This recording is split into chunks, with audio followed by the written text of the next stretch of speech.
Muito bem, muito bem. Olá a todos. Estamos aqui novamente juntos. A Karen, Arthur, Paulo, obrigado pela presença para o nosso terceiro episódio do Entre Neurônios. E hoje com um tema para lá de interessante para todos que estão na lida da área médica, né? Que é o burnout na medicina. Vamos falar um pouquinho da neurobiologia do estresse e como evitá-lo.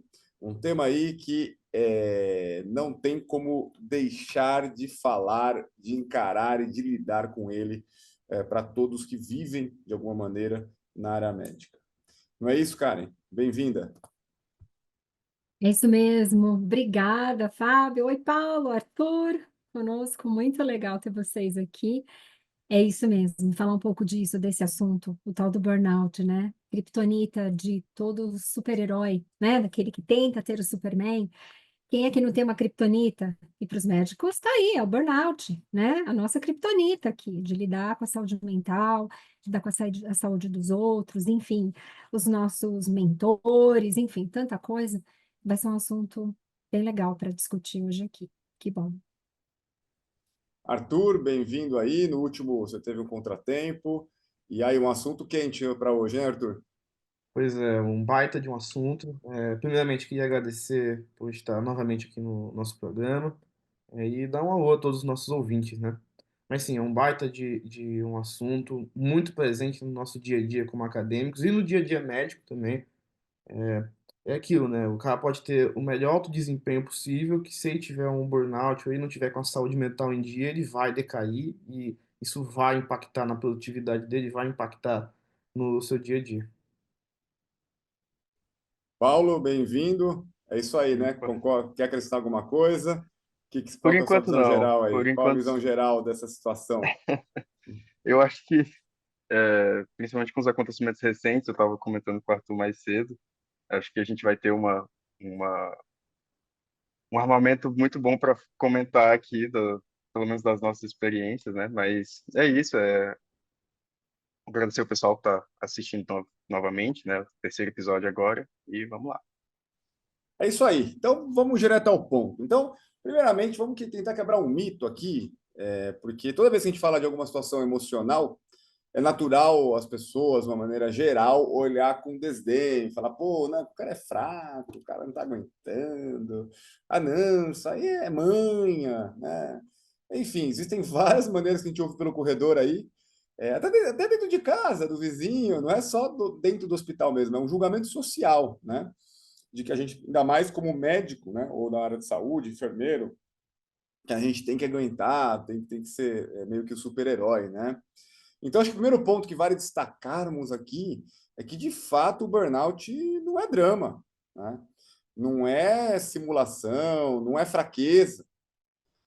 Ele, de fato, é uma resposta real do cérebro, do corpo, né?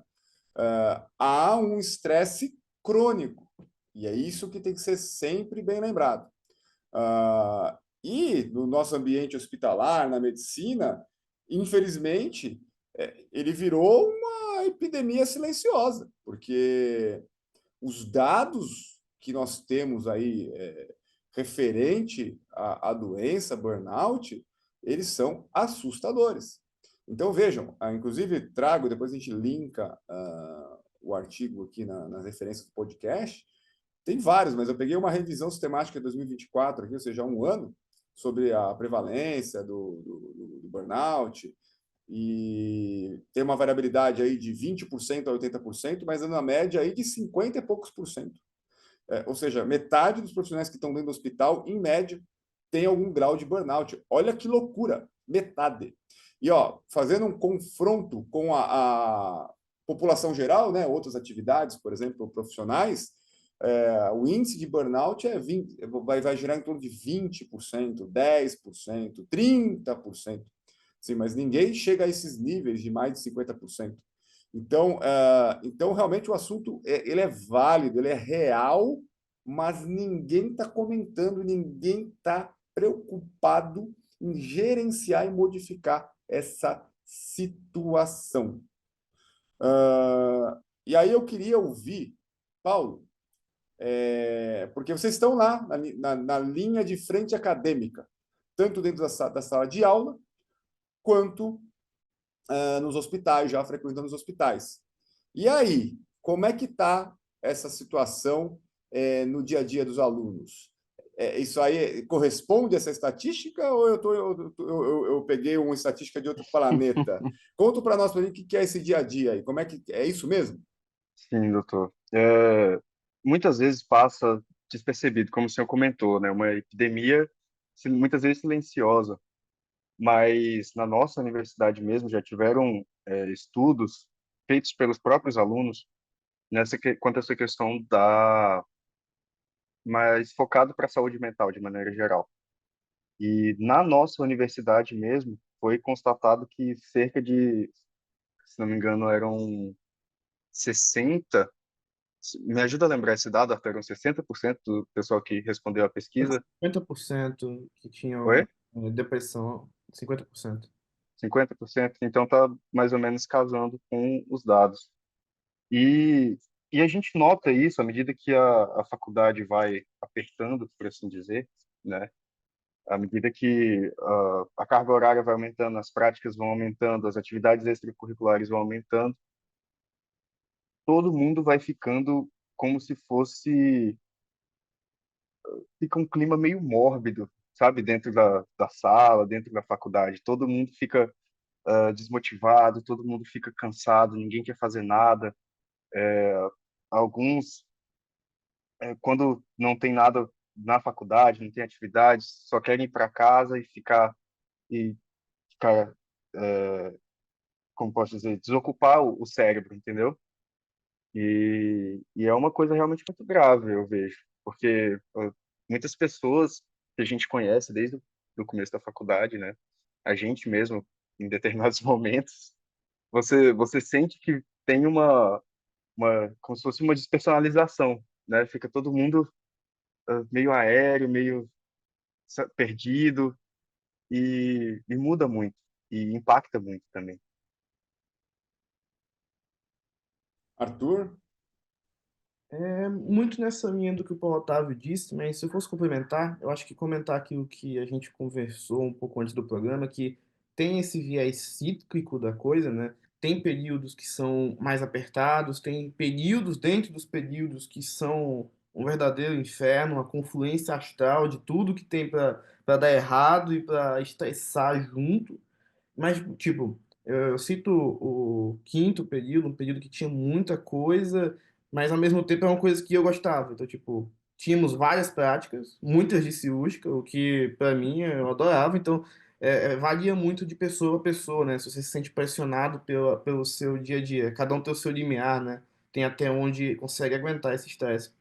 E principalmente tem essa questão da pressão científica, né, que eu já comentei com o senhor, que além da faculdade, a gente se sente meio pressionado a construir um bom currículo durante a faculdade, aproveitar as oportunidades que passam, porque existe uma incerteza se elas vão passar de novo, né?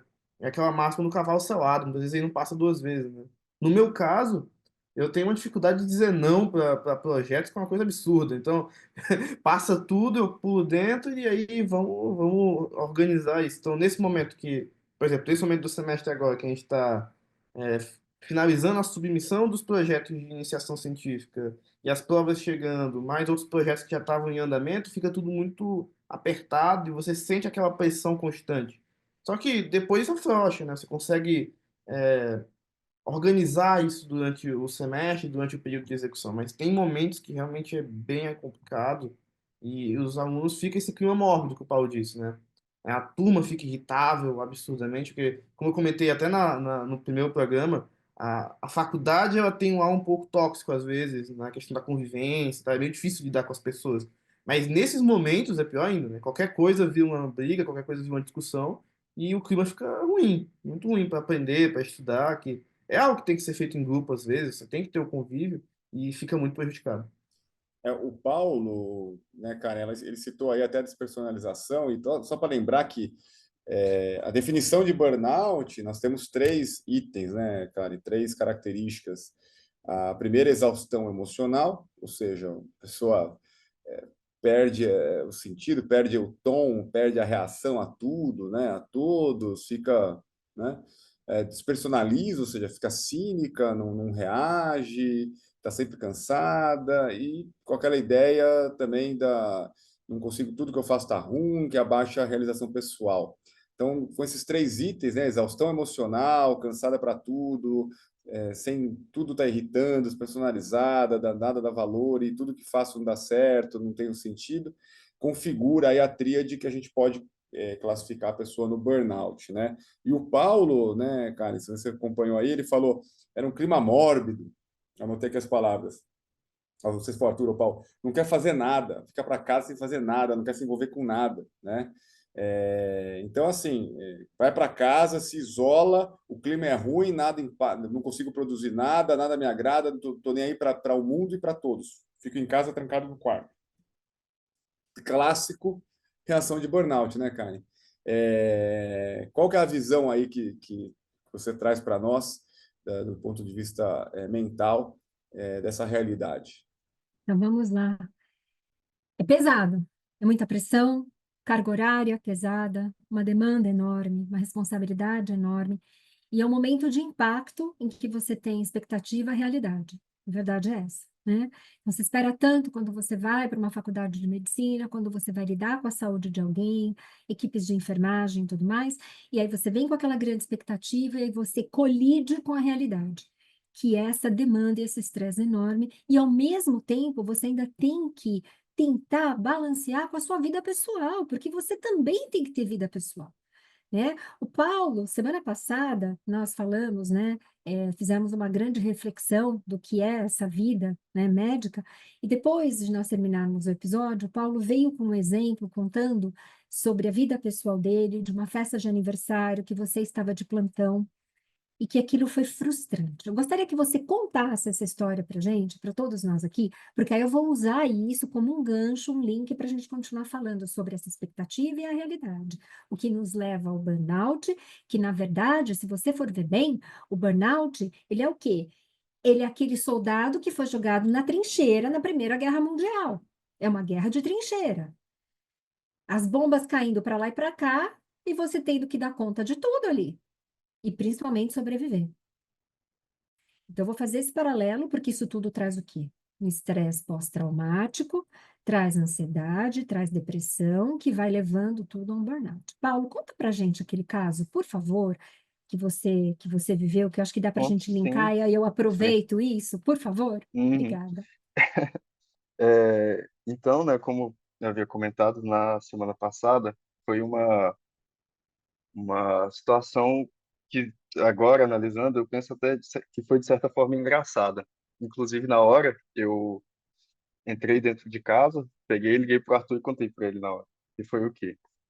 A gente vinha já de uma semana exaustiva, né? Uma semana muito maçante, aulas e a gente resolvendo alguns trabalhos, enfim, a gente vinha quase virando a madrugada, já uns 2 dias seguidos. E aí, na sexta-feira, na quinta-feira, não, foi na sexta. Eu fiquei na casa do Arthur até umas 11h30 da noite, terminando de resolver trabalhos, enfim. E aí cheguei aqui em casa, eu moro num condomínio, né? E aí o nosso vizinho da frente estava tendo uma festa de aniversário dele lá. E ele é muito amigo do pessoal daqui de casa. E aí o pessoal foi todo para lá. O pessoal, meus pais, meus tios, que moram aqui perto também. E eu tinha passado na faculdade e tinha pegado a roupa do Corpo de Bombeiros, que a gente ia ter plantão no outro dia, no sábado. Eu começava às 7h30 da manhã. E com isso, eu fui lá com a roupinha dobrada debaixo do braço, a mochila. Só que eu tava numa exaustão tão intensa, uma coisa assim tão já acumulada, que eu cheguei lá, eu dei boa noite para todo mundo, né, normal, cumprimentei, dei os parabéns, mas eu fiquei assim sem conseguir me alegrar naquela situação que era uma situação agradável, né? E aí, só que aí logo me despedi de todo mundo aqui, ainda com a roupa debaixo do braço, e fui para casa, vim aqui para casa.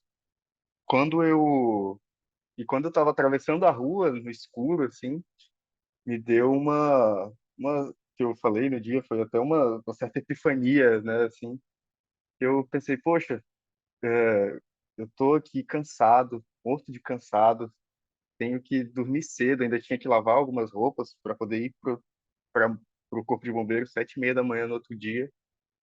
Mas eu queria tanto estar ali no aniversário, né? E eu tão perto, mas sem poder ir. E me veio esse momento de reflexão sobre o que a medicina tira da gente no âmbito pessoal, sabe? O que a gente sacrifica para poder perseguir esse agora nosso sonho, né?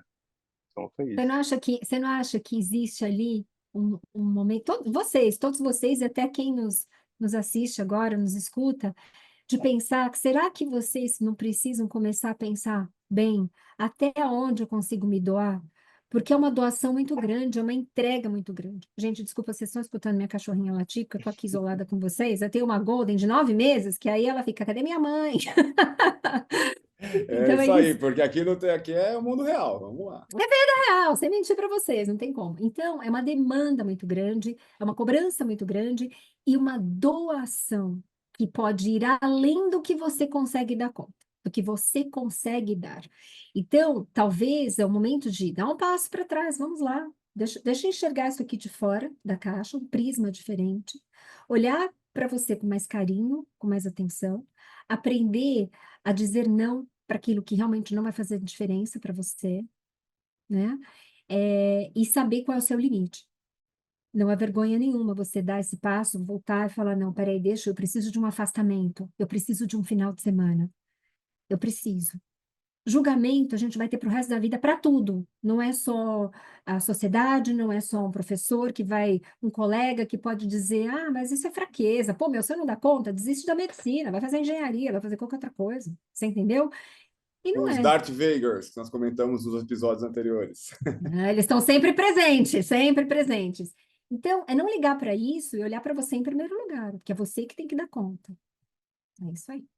Obrigada, viu, Paulo? Obrigado, doutor. E é interessante, né, cara? Só para manter esse fio que você puxou com o Paulo, que tem essa cultura, até, de certa forma, uma visão social de que o médico ele não pode parar, né? O médico é um médico 24 horas. O médico, quando ele coloca o jaleco branco, ele morre com o jaleco branco. Então, ele não tem como deixar de ser médico. E isso gera um ônus, um peso muito grande. E trazendo algumas pessoas a um momento assim até por falta de maturidade, de autoconhecimento, de chegar nesse limite psíquico, né? Porque tem essa cultura, né, cara? Exatamente, é isso. Existe esse limite, existe essa cobrança cultural, para falar a verdade, não é uma coisa só do Brasil, é uma coisa no mundo todo, que você tem que dar conta de tudo. Fora, o Fábio falou uma coisa perfeita, viu, Fábio? Colocou o jaleco branco ali, sou médico em todas as ocasiões, não importa qual, hein? No churrasco da família, dentro do avião. Ah, tem um médico aqui, sei lá. Aí vem a amiga da vizinha, da tia de não sei quem. Ah, eu fiz um exame, será que você poderia dar uma olhadinha? Você entendeu? Até nos momentos em que você fala, poxa vida, eu tenho um pouco de tranquilidade aqui com meus amigos, com minha família, mas essa demanda vai ficar perseguindo vocês. Persegue. Por isso E, que é tão importante falar o não.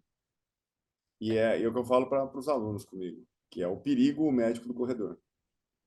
E é engraçado porque vocês já falaram, o Arthur colocou isso aí, né, que a gente precisa ter o hábito de dizer não, né? E muitas vezes os alunos já viram comigo, eu falo não, às vezes, para a pessoa que vem pedir essa consulta de corredor.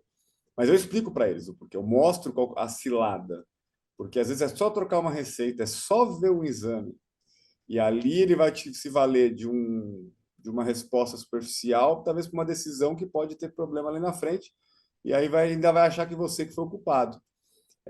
E a pessoa, e é engraçado, porque aí a pessoa ainda te acha o maior FDP da história, né? Além de eles não terem a delicadeza e o bom senso e a educação de saber desse mancol, né? De que, poxa, no meio da festa, no meio do corredor, eu vou lá pedir para ele ver uma coisa pessoal. Aí, quando você ainda tem delicadamente, olha, eu posso dar uma olhadinha, mas veja, é complicado, né? A coisa é mesmo complexa. Eu vejo muito, que é muito prevalente a coisa da coluna, a famosa ressonância da coluna. E eles já sabem, os alunos, que a ressonância de coluna por si só não fala nada. Eu preciso saber a clínica, saber o exame, o que está acontecendo, né? Então é complexo olhar o exame da coluna, né? Assim, simplesmente por olhar. E a gente tem que falar não. E aí os alunos já perceberam. Tem várias pessoas que às vezes não gostam de mim por causa disso, porque eu falei não, né? Só que eu devolvo. Só que cadê a educação da pessoa de perguntar isso, né? Ou então de perguntar se dá para discutir ou se tem algum momento que eu poderia ajudar, por exemplo, né? Mas enfim, tudo isso só representa o quê? O que a Karen colocou, os alunos. Você está na festa, você está em qualquer lugar, a pessoa toma a liberdade de falar, é médico, tem que ajudar. Deixa eu ver, deixa eu perguntar, né?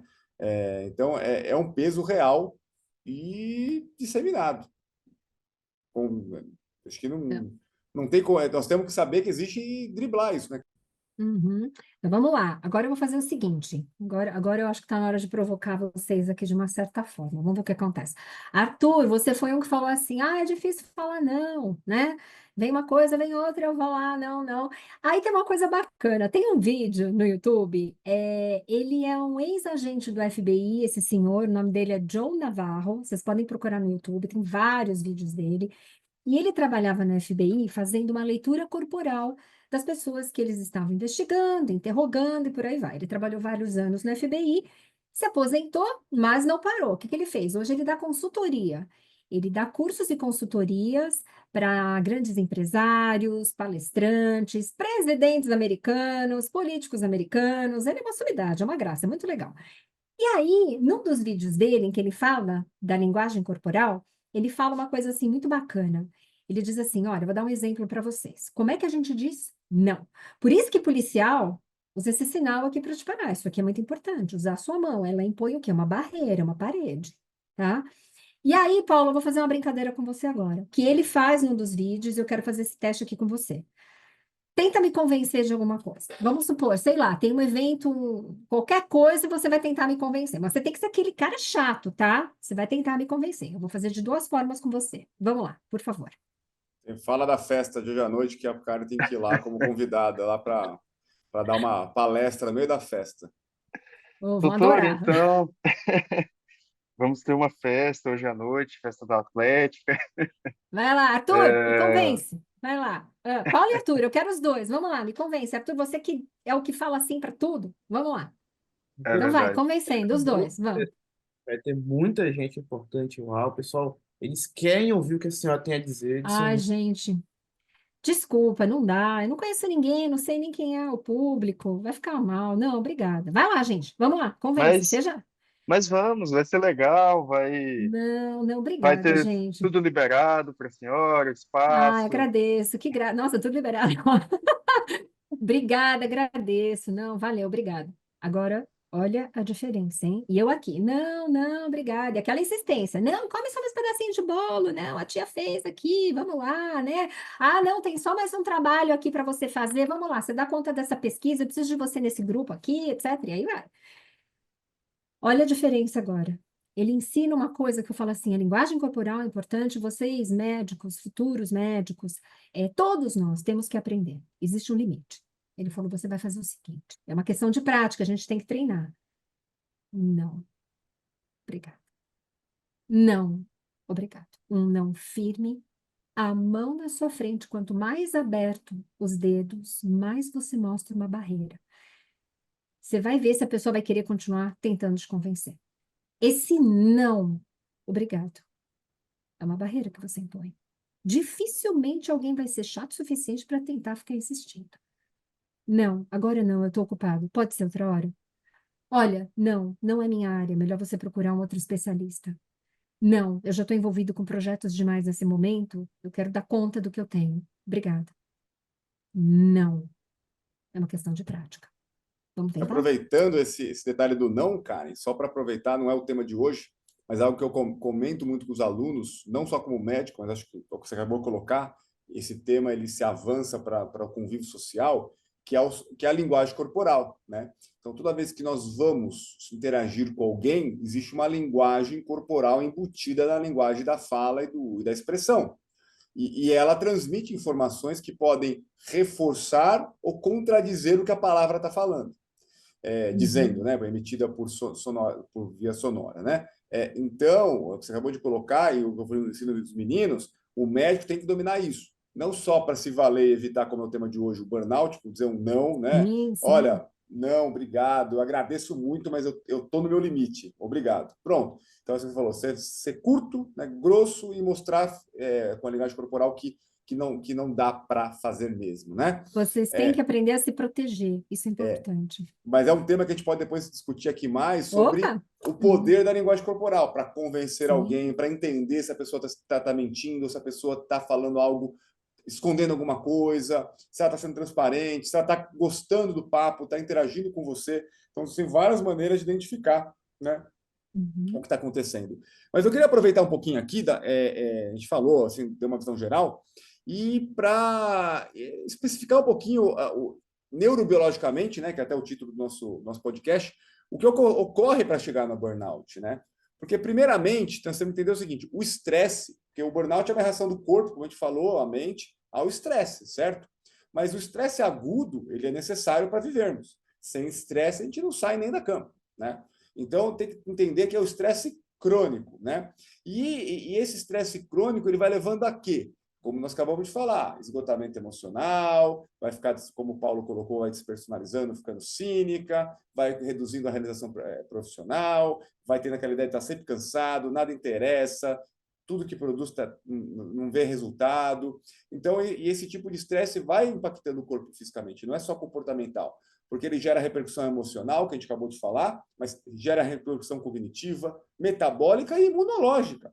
Porque, veja, o que é o estresse, na verdade? O que nós estamos produzindo, biologicamente falando? Nós estamos ativando o eixo do hipotálamo da hipófise adrenal, né? Antigo também hipotálamo pituitária adrenal, que a pituitária tem também o mesmo sinônimo que hipófise, né?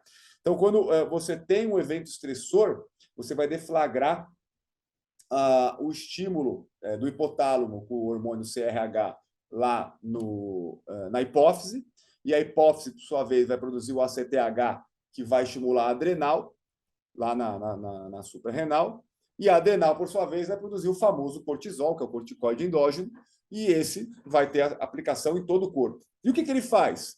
Ele vai trabalhar em tudo.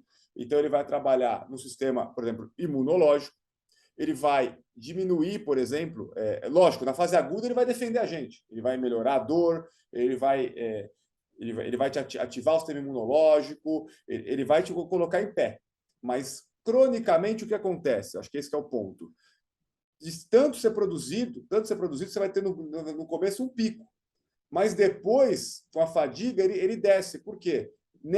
Fica tão estimulado o eixo que ele cansa. Então, por mais que a hipófise e o hipotálamo mande comando para produzir cortisol, não produz mais. E aí você entra numa estafa, você não tem mais cortisol. E aí você começa a ter todos esses sintomas que a gente já descreveu. Então, por exemplo, no cérebro. Então, ele começa tendo excesso, e aí leva o quê? Uma atrofia do hipocampo, que vai redundar em piora de memória, vai mudar a parte emocional da pessoa. Sistema imune, você vai começar a ter supressão, porque você inibe as vias inflamatórias por interleucinas, fator de necrose tumoral, alfa produzido, enfim, não tem que detalhar isso. No metabolismo, nós vamos começar a ter resistência periférica à insulina, vai começar a aumentar a gordura visceral, vai ter distúrbio de sono, prejudicando a regeneração cerebral durante o sono. E tudo isso vai redundar também, né, nos sintomas psíquicos, como que a gente já falou, depressão, ansiedade, a própria despersonalização, como o Paulo colocou. E eu trouxe um gráfico para vocês, vou até compartilhar. Deixa eu ver aqui como é que a gente faz aqui. Deixa eu ver, consigo aqui. Só um minuto. E aí, o que a gente... Aqui. Nesse gráfico aqui, acho que vocês estão vendo comigo, esse gráfico aqui no X é o nível de estresse, né? Então, na horizontal do gráfico aqui, XY é o gráfico, na horizontal aqui, na abscissa, nós vamos ter o quê? O nível de estresse. E no eixo Y aqui, nas coordenadas, eu vou ter o quê? Eu vou ter o desempenho, né? O quanto a pessoa desempenha com o estresse. Então, você veja que na área verde aqui, quando o X é pouquinho, aqui o estímulo a nível de estresse é pouco, eu vou tendo o quê? Eu vou ter uma resposta de desempenho muito baixa também. Conforme eu vou avançando o nível de estresse, eu vou saindo da procrastinação e vou entrando realmente no desempenho melhor da pessoa. Só que chega um pico, que é esse ponto aqui, por exemplo. Esse aqui é o pico de estresse dele, é o pico de desempenho. Daqui eu aumento o estresse, eu só vou cair o desempenho, chegando até no burnout, que o colapso seria essa ponta final.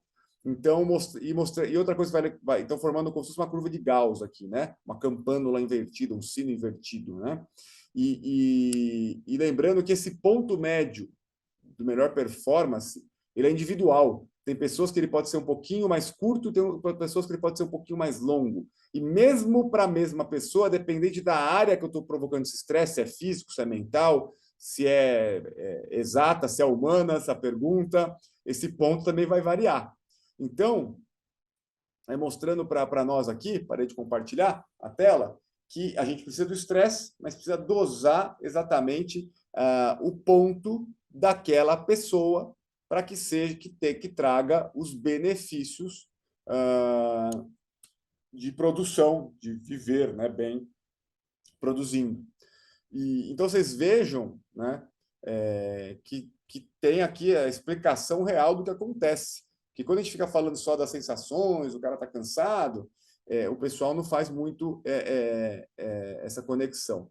E eu queria perguntar para o Paulo e para o Arthur, vocês conseguem reconhecer essas mudanças assim dentro do grupo de vocês, da faculdade, como isolamento, essa cinismo, né? Como perda de prazer, isolamento, distrato, briga, o cara começar a ir mal no estudo, ter que afastar, às vezes, por problema mental mesmo. Como é que está o dia a dia? Eu, particularmente, eu e o Paulo já vimos bastante isso, é bem perceptível. Como eu disse, é um ambiente que já é meio pesado, o pessoal fica ainda mais complicado de lidar, né? E a gente já teve amigos que já tiveram que trancar período, trancar às vezes mais de um período, um ano inteiro, para lidar com a saúde mental, para lidar com a questão do burnout. Então, é uma realidade que a gente vê no dia a dia. Principalmente, até o senhor comentou na primeira reunião que eu estava aqui, no primeiro programa, essa questão das válvulas de escape, né? Que muitas vezes essas válvulas de escape autodestrutivas que o pessoal vai atrás é muito em parte para despejar um pouco desse estresse. E sobre estresse, eu estava até procurando um livro, um presente que o senhor me deu, né? O livro Disciplina e Liberdade do Joko, que ele tem uma passagem sobre estresse que eu geralmente lembro dela quando eu estou em situações bem complicadas, que ele fala que o estresse é inerente a situações complexas, né? Ele cita a Batalha de Somme, Gettysburg, que a doutora comentou do soldado da trincheira, né? E o Joko, nesse livro, ele fala de abordagens diferentes para o estresse, né? Dependendo de como você pode utilizá-lo, né? Primeira coisa, se tentar controlar o estresse, né? Ele fala que o estresse vem de situações que você está fora do seu controle. E se você consegue controlar o estresse, se apropriar dele, usar dele para fazer você ser melhor, no sentido positivo da coisa, isso funciona. Só que se não, você tem que desapegar. Ele traz uma passagem que eu lembro dela muito quando eu estou numa situação extremamente estressante. Tipo, ontem. Ontem foi um dia que a gente passou o dia todo na faculdade mexendo com o trabalho, dor de cabeça, cheguei em casa, tinha que ir até de madrugada mexendo em mais coisa. E meu pai veio e disse, tu, vamos ver um filme. Isso é raro. Não é todo dia que acontece. Eu cansado e tal. Pô, fui lá. E porque muitas vezes eu penso, é aquela situação, você tá no campo de batalha e tem a artilharia inimiga fugindo à distância e você não sabe onde ela vai cair. Você não sabe. Então você aceita que ela vem e o jogo fala isso, você aceita que ela vem, mas se protege, tenta fazer o seu melhor. Ah, eu posso não controlar onde vai cair a porrada. Eu sei que ela vem, mas eu vou tentar me proteger da melhor maneira possível. Às vezes aceitar que você está numa situação complicada, você não precisa tentar dar louca para dar conta de tudo e acabar se ferrando no final, mas você tem que fazer o mínimo para estar protegido, né?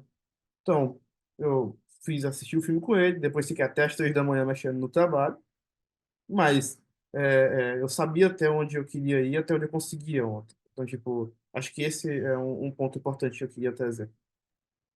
Arthur, deixa eu te fazer uma pergunta. Enquanto você estava lá assistindo esse filme com seu pai, que você deu esse intervalo, como é que você se sentiu? Como é que foi para você dar essa parada, teoricamente vou jogar aqui como obrigatória, tá? Um convite do seu pai, raro. Como é que foi para você conseguir dar essa parada? Como é que você reagiu? Como você se sentiu? Principalmente para voltar depois a fazer as atividades que você precisava completar. Ah, muito melhor. Com certeza eu não teria conseguido ir até as 3 da manhã mexendo nas coisas que eu tinha que fazer se eu não tivesse parado aquela hora. Pelo menos eu estava muito cansado, muito fadigado do dia anterior. O Paulo viu, o Paulo fala que às vezes eu e ele temos uma relação meio esquisita nesses momentos de estresse, e ele fica irritado e eu fico não verbal. Ele falou que eu estava não verbal ontem. Então, tipo assim, então tava um estresse bem alto. Então, tipo, eu me senti bem melhor. Tem um momento de respirar, né? E foi importante. Você vê, um pequeno detalhe, um filme, você conseguiu ficar melhor. Legal. E, Paulo, quer acrescentar alguma coisa, não?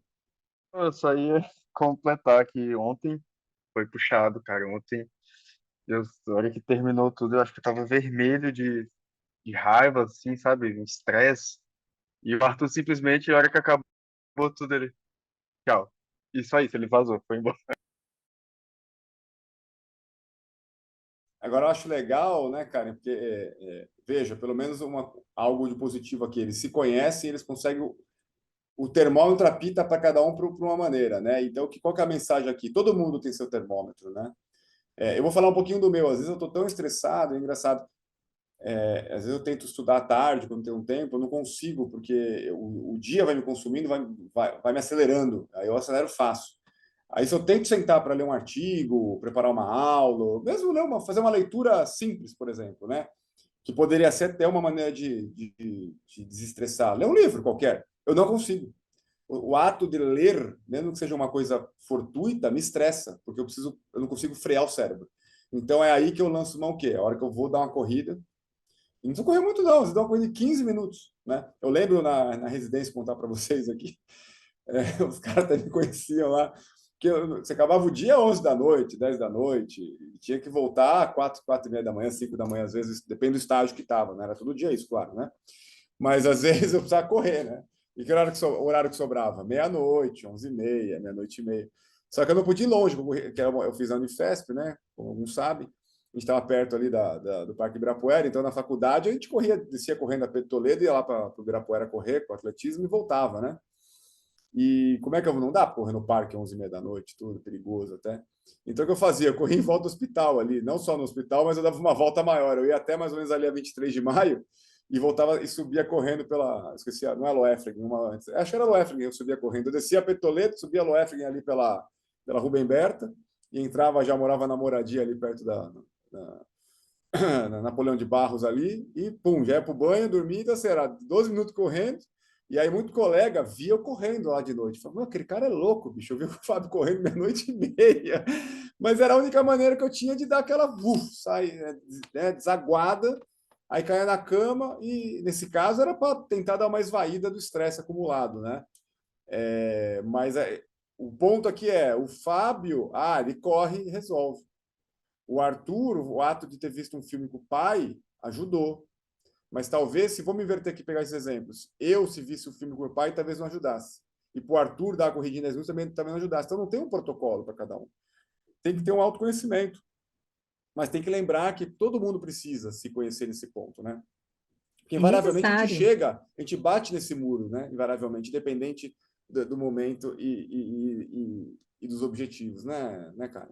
É verdade. Você precisa descobrir. É importante descobrir aquilo que vai me trazer um momento de prazer, que eu vou conseguir quebrar todo o meu ritmo. Porque o que acontece, né? A gente fica naquele loop, né? Vamos voltar no primitivo aqui, né? De todos nós, que você fica naquela coisa de uma adrenalina enorme, aquele estresse enorme, aquela coisa toda, ou você corre, né? Ou você foge, ou você luta. É aquela coisa, né? Primitiva do homem. Você imagine você ficar naquele loop o tempo todo, de estar na luta, na luta, na luta, na luta, tem uma hora que não dá. Mesmo que você não está lutando, não tem nenhum bicho querendo te devorar, você vai continuar com aquela sensação da angústia, da ansiedade, síndrome de pânico, né? Tem casos de colegas, eu vejo às vezes de vocês aí, tem pessoas que eu atendo, médicos que eu atendo, que tem hora que eles não conseguem sair de casa. Eles não conseguem, eles travam. Eles travam, eles falam assim: eu não consegui ir para o meu plantão. Eu travei. Me deu falta de ar, eu comecei a ficar mal, comecei a passar mal, e eu falei, eu não vou dar conta. E aí eu disse, até esse um dos casos, eu falei, que bom que você não foi. Que bom que você não deu conta, que bom que você ligou para um colega e falou, olha, eu vou passar a bola, não dá.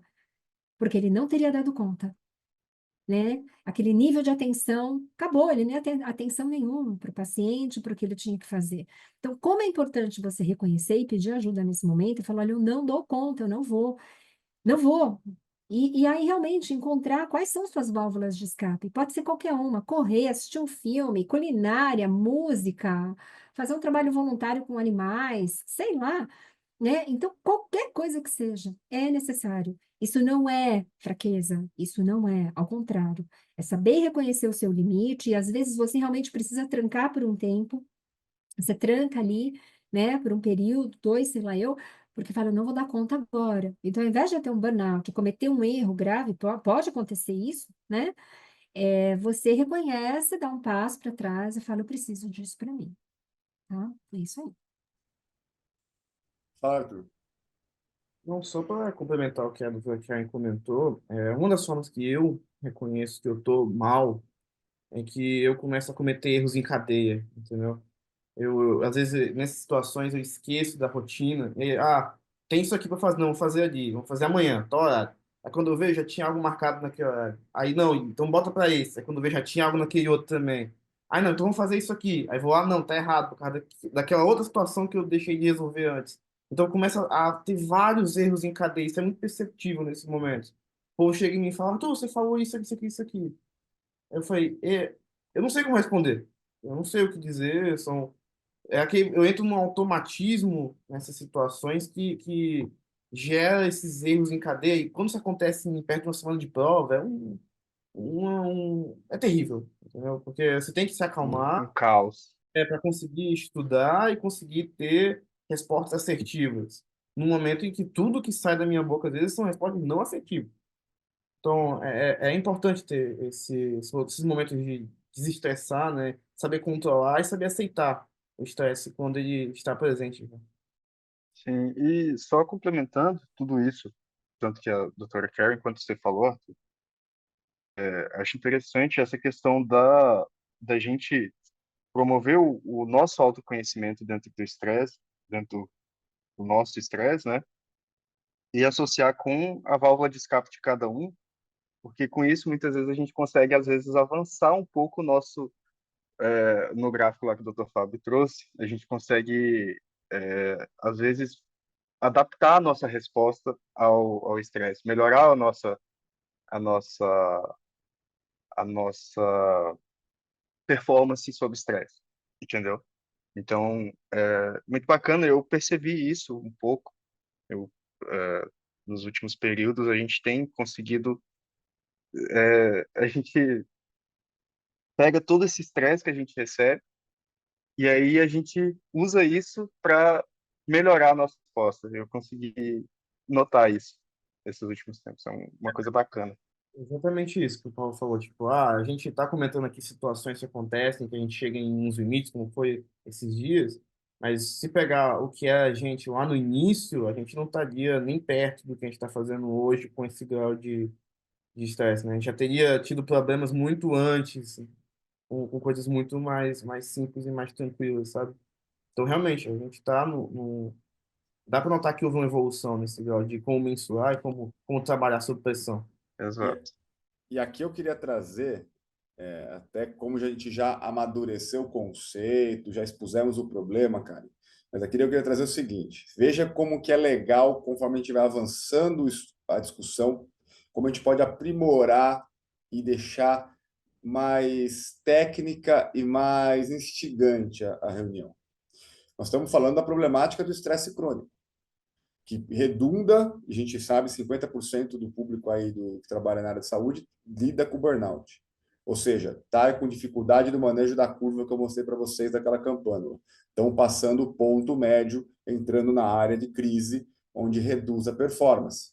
Mas vocês dois acabaram de relatar o que eu, como professor, promovo em vocês individual, tentando ser individual, porque na verdade, como eu tenho uma turma pequena, vocês, a liga, eu consigo personalizar. Por que eu faço? Eu vou sentindo o ponto de quebra de cada um. E aí eu até falei alguns dias atrás lá com vocês, tem aluno que é diamante. Eu tenho que botar muita pressão, esquentar, aí sai, começa a brilhar mais. Tem outros que eu até brinquei, como se fosse um pãozinho. Eu tenho que dar uma chacoalhadinha, botar um fermento, deixar ele lá marinando 2 noites, aí o bolo cresce, ou o pão cresce. Então, cada um tem um perfil. Foi o que a gente acabou de falar também, como cada um lida com o estresse. Um vai correr, um vai ver filme, um vai ler, um vai meditar, um vai nadar, um vai dormir, cada um vai ter um. Mas cada um também tem um ponto de quebra. Isso que é a magia da coisa. Porque quando você acerta o ponto ali daquele gráfico e você vai provocando o aluno ali naquele ponto e ele vai oscilando, hora ele passa um pouquinho do limite, hora ele fica abaixo um pouquinho do limite, e é o que fala no inglês o push the bar. Nós vamos subindo a barra, nós vamos empurrando o limite, e quando nós olhamos para trás, vem aquele ditado popular, né? O que não mata, fortalece, né? O que não mata, vai engordar, né? O que não mata, engorda, mas a ideia seria fortalece. Então, os meninos vão falar, olha, depois que eu superei e sobrevivi, eu olho para trás e eu falo, pô, fez sentido, e eu estou muito mais forte, estou muito melhor preparado do que dias atrás, quando eu estava na tempestade. Então, verdadeiros velejadores não são forjados no mar calmo, são forjados na tempestade. Outra frase clássica. Então, eu trago aqui, até passando a bola para a Karen, porque em que sentido? O estresse é necessário. Olha que legal. Nós entramos na reunião falando, olha, cuidado com o estresse crônico, mas assim, o estresse é necessário. Sem estresse não vamos evoluir, não vamos crescer, não vamos nos fortalecer, inclusive nem vamos sair da cama. Porém, se não soubermos administrá-lo e ajustá-lo para os nossos objetivos, nós não vamos evoluir. E é em cima dessa questão do bem e do mal inerente ao tema, ou seja, é uma faca de dois gumes, que se o aluno ou o médico, ou quem seja lá quem for, não ajustá-lo para si, ele perde dentro de si próprio, ele morre dentro de si próprio, com todo o potencial e o poder de expansão, de melhoria, de produção. Então, esse autoconhecimento, esse ajuste, como chegar nele, né? Uma pergunta que eu vou te passar, Karen, porque, tecnicamente, antes de te passar, a especialidade da psiquiatria já exige, meio que exige, né? Não é oficial, mas todo mundo acaba tendo um supervisor.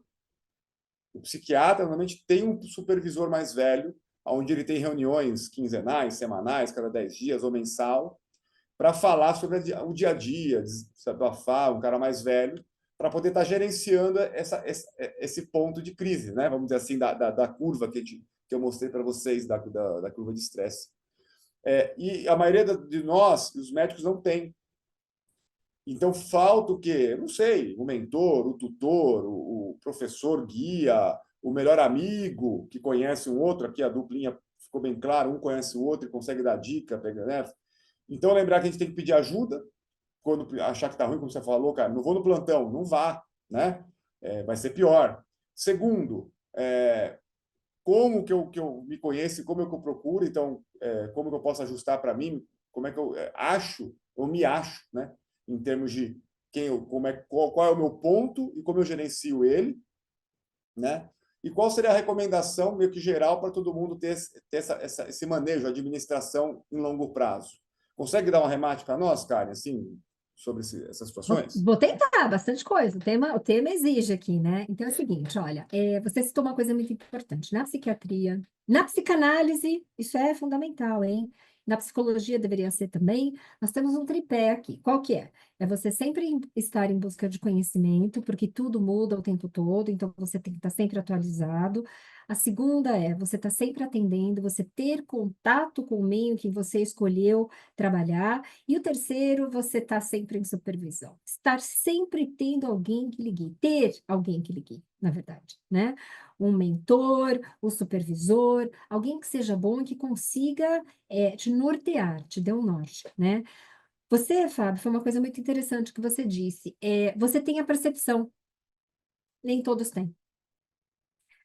Por isso que nós falamos no último episódio, acho que eu falei sobre isso, a necessidade da reciclagem, do preparo de um supervisor, do preparo de um mentor, do preparo de um professor, de saber reconhecer ali, entre seus pupilos ali, quem é aquele que ele pode pressionar um pouco mais, um pouco menos, conseguir entender o que está acontecendo. Essa percepção, ela é muito delicada, é aquela tal do silver line que a gente chama em inglês, é uma linha muito tênue ali.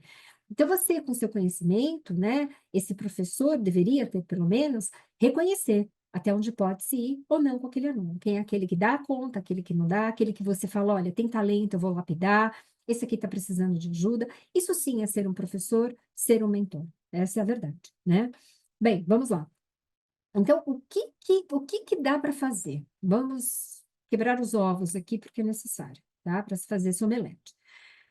A questão é a percepção do que está acontecendo com você, saber parar. E principalmente saber pedir ajuda.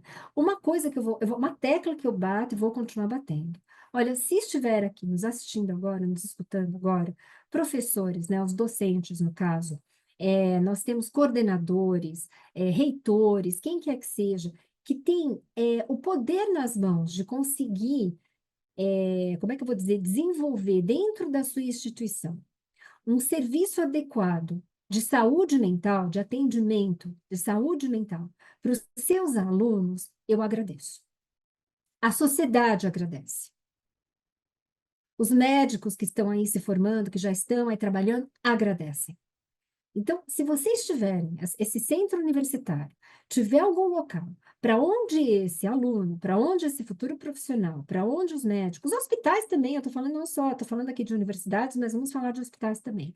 Se tiver como é que a gente chama aqui, uma linha vermelha, né, teoricamente ali, que você possa telefonar, que você possa ligar, um profissional que está lá 24 horas de plantão, Algo disponível, acessível. disponível, acessível, 24 horas, né? Nós temos os departamentos de psicologia das instituições, dos hospitais, de psiquiatria. Por que não fazer uma escala de plantão, colocar esses alunos sob supervisão, esses profissionais que estão lá em residência também na área da saúde mental, para poder atender essa população?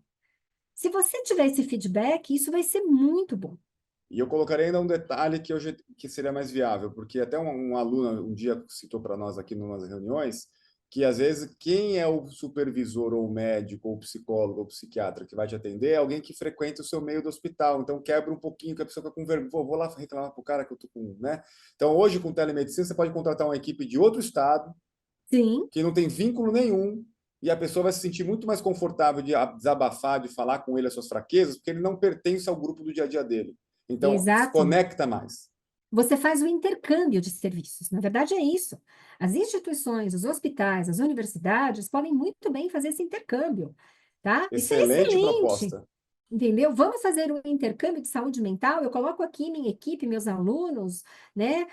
Meus residentes aqui de saúde mental, na área da saúde mental, de plantão, 24 horas por dia, eles vão estar aqui disponíveis para a equipe aqui desse hospital, dessa universidade. Você faz esse intercâmbio, então você não expõe, né? Aquele profissional dentro daquela área, daquele serviço que ele frequenta, que ele está lá, ele não vai ter coragem de chegar lá, bater na porta, né, do profissional ali, do psicólogo, sei lá, porque ele está com medo também de se expor, né? Existe um tabu em cima disso, né? Aquela tal coisa de chamar, o cara lá não está dando conta, você viu? Ele foi lá, passou no departamento de psiquiatria, tal. Poxa vida, quem é que não precisa de vez em quando de uma boia no meio de uma tempestade? E depois você aprende a nadar. Você entendeu? Essa é a questão. Foi o que o Fábio falou. Você vai se fortalecendo, você vai se tornar um ótimo marujo lá na frente, né? E quem sabe chegar a ser um capitão de uma embarcação. Mas você teve que passar pela tempestade, e que bom que de vez em quando teve alguém que jogou uma boia era que você mais precisou. Entendeu? E aí você sim vai dar conta e vai aprender a nadar. Então, o que a gente Eu, colocando. Vai lá, Paulo. não, só se eu pudesse adicionar algo na ideia, né? Além desse intercâmbio entre as instituições, que realmente é uma ideia genial, acho que falta muito também uma busca ativa dentro das instituições de ensino e dos próprios hospitais, instituições de saúde propriamente ditas, porque às vezes você até tem o suporte ali, alguma coisa que você consiga dar um auxílio para os profissionais, mas a procura muitas vezes é baixa. muitas vezes pelo medo, né, de exposição, então pelo medo de ser alguma coisa que vai te categorizar como uma pessoa fraca, né, uma pessoa que não deu conta.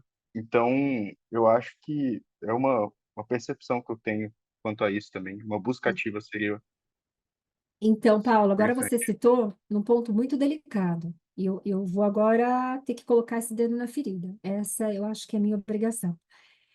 As instituições também, elas não motivam, talvez, elas também não incentivam vocês, elas não falam abertamente sobre isso. Olha, temos aqui, se você precisar de ajuda, porque elas também têm medo de mostrar a fraqueza da instituição. De falar, esses meus alunos aqui não dão conta, olha, nós temos aqui um índice muito alto de pessoas com problemas, sei lá, de burnout, de ansiedade, depressão, e isso expõe a instituição. Isso é falta de coragem da própria instituição, do próprio hospital, de falar, temos um problema. Houston, né? Chama Houston. Houston, olha, temos um problema, Houston. Não dá para deixar o astronauta ali como ficou na estação espacial, 8, 9 meses Pois é. ali, né? Pois é, tiveram que mandar o tio Musk Poli- ali, entendeu? Politicamente, né? Mas esse é papo para Entende? outro podcast. Então, é isso que eu estou querendo dizer. Então, não dá para ela pegar vocês ali, meus queridos, e colocar ali na estação espacial, 8, 9 meses. Hora que der, a gente vai buscar vocês. Talvez seja tarde demais. Você entendeu? Então, as instituições precisam assumir essa responsabilidade. Precisam. Isso é necessário, porque quanto mais você der esse suporte para o seu aluno, para o seu professor, para o seu médico, para o seu profissional de saúde que está trabalhando lá, quem quer que seja, com certeza você vai ter uma instituição muito mais saudável, que vai errar menos, que vai ter menos problema, menos burnout. A gente pode até desenvolver estudos sobre isso, por que não? Mas eu queria terminar, né? Já estamos encadeando aqui para o final. A via bidirecional. Claro que você sacou muito bem, cara, assina embaixo a situação da instituição que tem essa falta de coragem, acho que a palavra foi boa, de assumir que existe, encarar, escancarar o dado e propor soluções. Mas não lembrar de tirarmos a responsabilidade de cada um de cuidar de si próprio, porque no futuro você vai sair da instituição e você estará na vida, né? Então a instituição seria só um recurso para te jogar na floresta e você sobreviver à floresta. Então acho que não, acho que também temos que deixar a mensagem de que sim, a responsabilidade é sua também individual. É que nem atravessar a rua. É do motorista que está vendo o pedestre na faixa de pedestre, do pedestre na faixa de pedestre, olhando se o carro está vindo ou não. Eu vejo hoje, por exemplo, que o cara entra na faixa de pedestre e vai, baixa a cabeça e vai andando. Fala, meu direito, tem que estar aqui, tem que parar, mas sem Deus o livre, pode ter um acidente. Só que quem se ferra é o pedestre, o cara nem se liga nisso. Eu fico horrorizado com esse tipo de negligência, né? Essa cara displicente aí em relação à segurança própria. Então, o que acontece com os médicos, né? Então, nós temos que ter essa situação de consciência de que precisamos cuidar de nós. E aqui, para arrematar, se alguém quiser acrescentar, mas assim, lembrar que as atividades básicas do dia a dia têm que ser conservadas, sono, alimentação, exercício, algumas pausas conscientes, estratégicas, envolvendo algumas atividades não médicas, né? Algumas pessoas vão se beneficiar disso, organizar a rotina, como o Arthur colocou, às vezes botar metas realistas, né? Não se sobrecarregar e assumir compromissos que não vai dar nem tempo dentro das 24 horas para poder ser resolvido, né? Então, o ato de falar não. E terapias, grupo de apoio, meditação, aí tem várias situações que, de novo, ter um animal de estimação, como a Karen lembrou, enfim, é muito individual. Mas eu acho que a mensagem final nossa aqui é: se olhe no espelho, se conheça, ache a sua válvula de escape, né? Se adapte, entenda que você não é super-herói. E ser médico exige esse cuidado de si para poder ajudar o próximo. Então, você precisa estar bem consigo. E teremos as tempestades, como os meninos trouxeram aqui, que acontece. A semana de prova, semana com trabalho sobre... Você fica maluco, mas depois tem que ter a calmaria. Então, você tem que fazer esse balanço, né? Então, acho que essa mensagem bidirecional da instituição, como a Karen colocou, e nossa, individual. E se a instituição não te ajuda, procure alguém. Às vezes é um familiar, é um tutor, é um mentor, é um professor, é um vizinho, é um colega mais velho, é um colega da mesma classe, da mesma outra faculdade, enfim. Ache os pares, as pessoas que vão te ajudar, porque você precisa ter alguém. Ninguém é sozinho, ninguém trilha sozinho, brilhantemente. Então, vamos entender que é assim que funciona. Alguém, certo, Karen? Alguém quer acrescentar mais Eu alguma até, coisa? rapidinho aqui, hoje, você agora, eu acho que colocou, assim, o pingo em cima do i, muito legal isso. Hoje eu nem quis distorcer a imagem aqui de fundo da minha sala, não quis. Por quê? Não sei se vocês viram, aqui em cima eu tenho o Wilson. Sabe aquele filme, Castaway, do Tom Hanks, né? É o É o Náufrago, né, no náufrago, Brasil? em O português. Náufrago, né? Eu tenho o Wilson. Por que que eu tenho o Wilson aqui? Para me lembrar, e para lembrar a todos, que não dá para você ficar sozinho. Muito difícil. Você precisa conversar com alguém, você precisa se comunicar com alguém.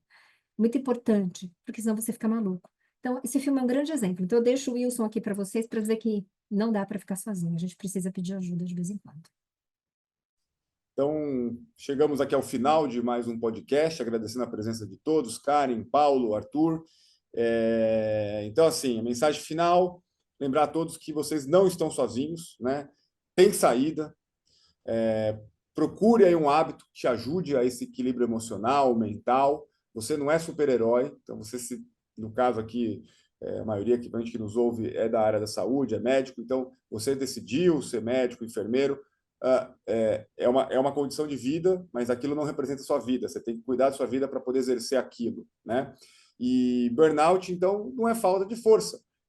No fundo, se a gente for analisar, é um excesso de entrega, de dedicação, sem autocuidado. No fundo, é isso, né? Então, se a gente conseguir dimerizar, modificar, ajustar essa entrega que é necessária na área da saúde, a coisa vai achar o ponto de equilíbrio e, com isso, a vida vai ficar mais estável, né? Lógico que vai ter pico de estresse, mas mais estável. Então é isso, senhores. Obrigado mais uma vez para quem nos ajudou, nos ouviu, esteve conosco até o final. Lembre de compartilhar o nosso episódio para aquela pessoa que você lembrou que precisa nos ouvir, para poder melhorar a sua situação. E é isso. Espero vê-los no próximo episódio do Entre Neurônios e que nossa conversa hoje tenha tocado o coração e gerado novas sinapses positivas no cérebro dos nossos ouvintes. Tá bom? Obrigado a todos, gente. Valeu, viu? Obrigado. Obrigada. Obrigado, doutor. Obrigado. Até mais.